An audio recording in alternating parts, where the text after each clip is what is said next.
Salve, salve camaradas que apreciam a cerveja caseira, meu nome é Marcos Mulan, sejam muito bem-vindos a mais um vídeo do canal. Continuando o nosso curso de produção gratuito de cerveja, hoje nós vamos continuar falando sobre grãos, mas antes, solta a vinheta aí. Fala galera, você que está aí acompanhando e já quer, nesse momento, tomar uma cerveja especial, premium, entregue na sua casa, no estado do Espírito Santo, entre em contato comigo, a gente providencia na sua casa.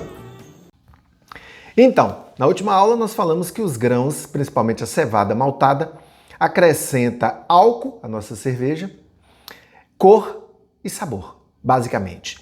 Agora vamos tentar entender, e eu acho isso muito importante, como que acontece essa conversão do amido, que é um polissacarídeo, em álcool.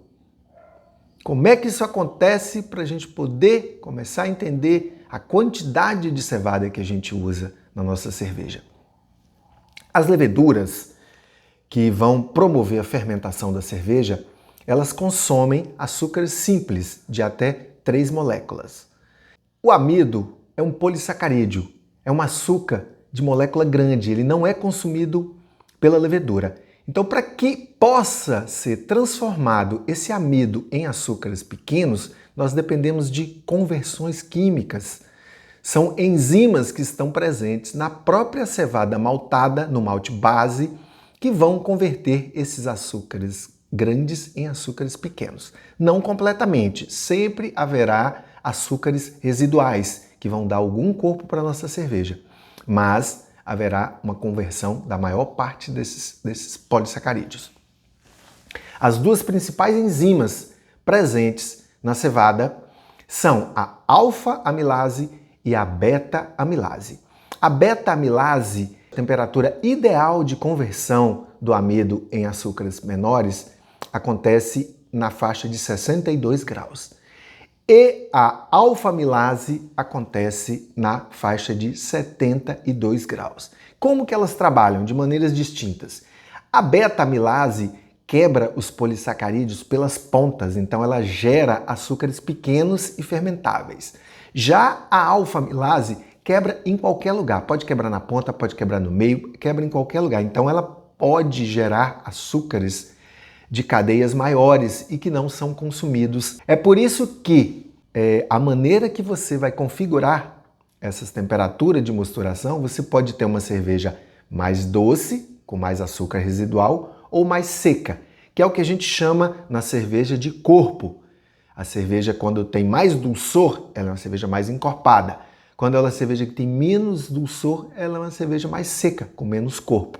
Isso é muito importante, porque dependendo do estilo que você vai fazer, você precisa ter um pouco mais de corpo na cerveja ou menos corpo. Por exemplo, você vai fazer uma lager, uma cerveja dessa mais comum, levinha para tomar na praia, você quer uma cerveja bem seca.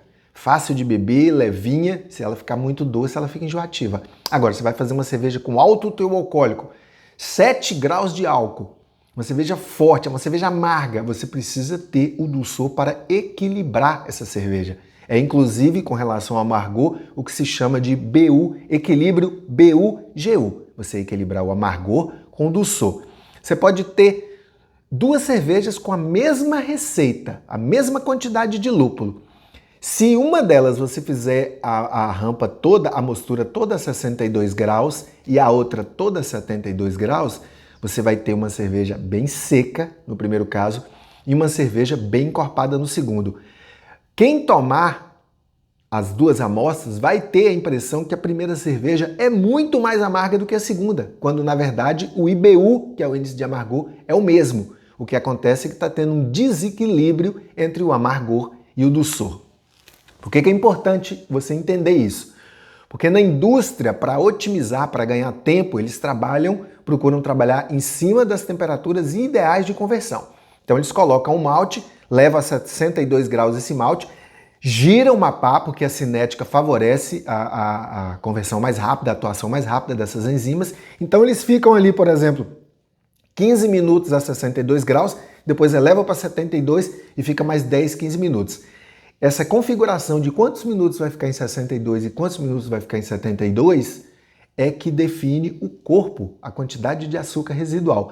Claro que tem a ver também com a levedura que você vai usar. Tem leveduras que são mais atenuativas, que consomem mais açúcares, né, de 3 cadeias, por exemplo, e outras que não. Então, a levedura também influencia no corpo da cerveja, mas essas rampas de mostura também. O caseiro, por uma questão de facilidade, geralmente ele escolhe uma rampa só entre essas duas. Entre 62 e 72, ele escolhe um alvo e deixa ali 1h30 para ele ter certeza que tudo se converteu.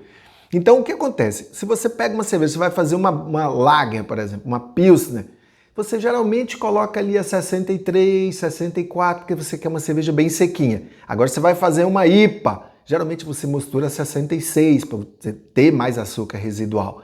Aí você vai fazer uma Russian Imperial Stout, aquela cerveja escura, super alcoólica, você vai misturar lá em 68 graus durante 1h30. Entendeu? Como essa porquê dessa diferença de temperatura na mostura, porque ela vai influenciar no corpo. E quanto mais baixa a temperatura, mais você vai ter conversão, mais seca vai ficar a cerveja e mais álcool você vai extrair desse conjunto de açúcares.